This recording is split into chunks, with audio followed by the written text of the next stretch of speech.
자, 그러면 하나님의 율법을 어기고 하나님이 주신 지혜를 가지고 엉뚱한 생각하고 잘못된 길로 빠진 솔로몬에게 하나님이 어떻게 하셨습니까? 11절입니다. 여호와께서 솔로몬에게 말씀하시되 내게 이러한 일이 있었고 또 내가 나의 언약과 내가 내게 명한 법도를 지키지 아니하였으니 내가 결단코 이 나라를 내게서 빼앗아 내 신복에게 주리라. 이 나라를 솔로몬에게서 빼앗아서 솔로몬의 신하들 중에 한 사람에게 왕위를 넘겨주겠다는 겁니다. 이건 놀라운 일이죠. 그러니까 하나님은 솔로몬을 징계하실 것을 선언합니다. 그런데 그냥 징계가 보통 징계가 아닙니다. 솔로몬이 통치하던 나라를 누구에게 빼앗기게 한다고요? 신하들 중에 한 사람에게 빼앗기게 한다는 겁니다. 이것은 무슨 얘기입니까? 지금까지 하나님께서 하신 약속 깨겠다는 겁니다. 다 완전히 깨버리겠다는 겁니다. 이스라엘 축복하시고 다윗의 위와 솔로몬의 위를 영영이 반석같이 세우시겠다고 철석같이 약속하셨는데 그 뜻을 돌이키시겠다라는 겁니다. 하나님이 뜻을 돌이키십니까? 그런 분이 아닙니다. 근데 이것은 무엇입니까? 기억하시겠지만 하나님께서 솔로몬에게 주신 약속은 조건적인 약속이었습니다. 그렇죠? 어떻게 하면 이 위를 영원히 하게 해주신다고 그랬습니까?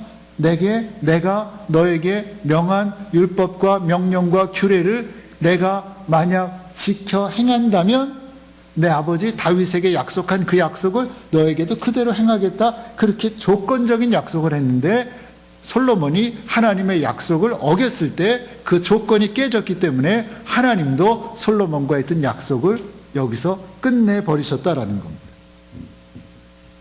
그래서 이 왕위를 빼앗기게 할 것인데 하나님을 충성스럽게 섬겼던 너의 아버지 다윗을 생각해서 솔로몬의 때가 아니라 그 아들의 때에 나라가 빼앗기는 일이 발생할 것이다. 이렇게 말씀하십니다.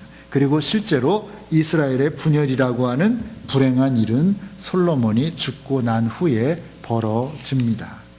그러니까 솔로몬이 하나님과의 약속만을 잘 지켰다면 다윗, 솔로몬 또는 그 뒤로 정말 하나님이 기뻐하시는 왕위가 이어졌을 것인데 솔로몬이 하나님과의 약속을 지키지 않았기 때문에 하나님도 솔로몬과의 약속을 폐기하고 이스라엘은 또 남북이 분열되는 불행한 역사의 시작으로 가게 된다라는 겁니다. 당시 이스라엘 백성들은 많은 계명들이 있었지만 꼭 지켜야 하는 핵심적인 계명들을 가지고 있었습니다. 예를 들면 이런 겁니다. 신명기 6장에 그 쉐마라고 하는 이스라엘아 들으라 우리 하나님 여호와는 오직 하나인 여호와시니 너는 마음을 다하고 성품을 다하고 힘을 다하여 내 하나님 여호와를 사랑하라 라는 명령. 이런 것들은 아주 기본적이고 핵심적인 명령입니다. 마음을 다하고 성품을 다하고 힘을 다하여 내 아버지 하나님을 사랑하라. 출애굽기 20장에선 뭐라고 말합니까? 10계명 중에 너는 나 외에 다른 신들을 내게 있게 말하라. 같은 의미죠. 하나님만을 사랑하는 사람이 다른 신을 섬길 까닭이 없습니다. 같은 것입니다. 다른 신들을 내 앞에 섬기지 말고 오직 하나님만 섬겨라. 하나님만 사랑해라. 이건 기본이고 핵심적인 계명입니다.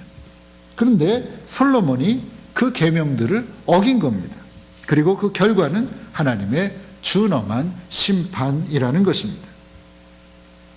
오늘 본문은 우리를 향하신 하나님의 마음을 잘 보여줍니다. 하나님은 당신의 자녀들에게 온전한 사랑과 충성을 받기 원하신다는 것입니다. 그런데 하나님의 백성들이 온전한 사랑과 충성으로 하나님을 섬기기보다는 약속을 어기고 오히려 다른 신들을 섬기고 우상 숭배했다라는 것을 성경은 증거하고 있는 것입니다. 그렇다면 오늘 우리가 살아가는 세상은 어떻습니까? 성경 속의 사람들이 살던 세상과 별반 다르지 않다고 생각됩니다.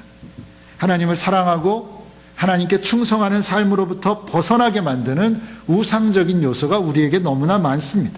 그런 우상적인 요소에 둘러싸여 우리가 살아갑니다.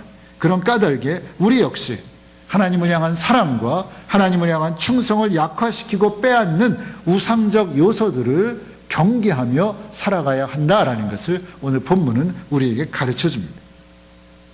우리 시대의 우상 숭배는 무엇입니까? 성경에서 말씀하는 우리 시대의 우상 숭배는 과연 무엇일까요? 우리 잘 아는 말씀인데 요한 1서 2장 15절부터 17절 말씀 찾아봅니다. 요한 1서 2장 15절부터 17절입니다. 요한 1서 2장 15절부터 17절, 우리 한 절씩 돌아가면서 읽겠습니다. 제가 15절 읽겠습니다. 이 세상이나 이 세상에 있는 것들을 사랑치 말라. 누구든지 세상을 사랑하면 아버지의 사랑이 그 속에 있지 아니하니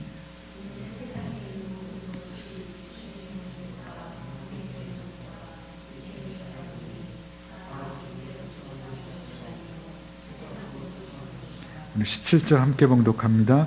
이 세상도 그 정욕도 지나가되 오직 하나님의 뜻을 행하는 이는 영원히 거하느니라. 아멘. 무슨 얘기입니까?